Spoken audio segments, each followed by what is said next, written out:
Paano basahin ang unsent message o di kaya deleted text message? Isa ito sa tanong na natanggap ko. Ang ganda dito ay hindi mo na kailangan mag-install ng application. Pero nakadepende pa rin sa brand ng ating cellphone kung meron sa settings nito. Ang brand pala ng cellphone na gagamitin ko dito ay Samsung. I suggest na tapusin mo ang video na to at huwag i-escape. Kasi yung iba, hindi tinatapos ang aking video at ini-escape. Kaya ang nangyayari, nagtatanong pa rin kahit ang sagot sa tanong nila ay nasa video. Kung gusto mong malaman, panoorin mo ang video na to. Pero bago ang lahat, kung nagustuhan mo ganitong video, ay huwag mo kong kalimutang i-follow para updated ka sa mga bago kong video. Una, punta tayo ng cellphone natin. Ayan, so una, kailangan pumunta ng settings ng ating cellphone. Then, hanapin nyo lang yung notifications.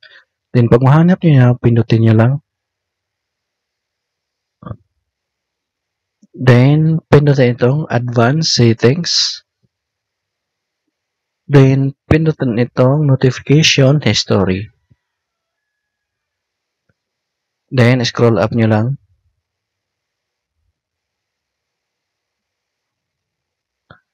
Ayan, kung mapapansin nyo, may notification ng Facebook, meron ding Messenger.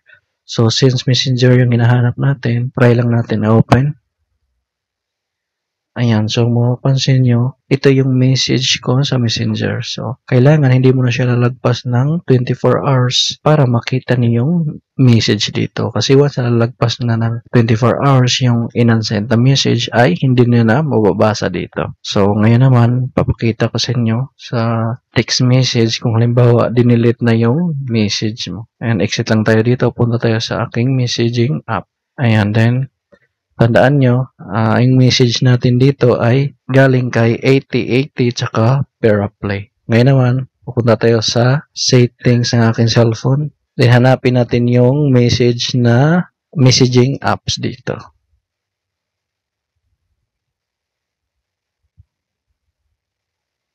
So kung mapapansin nyo, ito yung messaging apps ko. May tone notification. So open ko lang. Ayan, kung mapapansin nyo, meron siyang Maya Rewards. So, then, tsaka yung 8080. Kahit nakadelete na yung message, ay andito pa rin siya.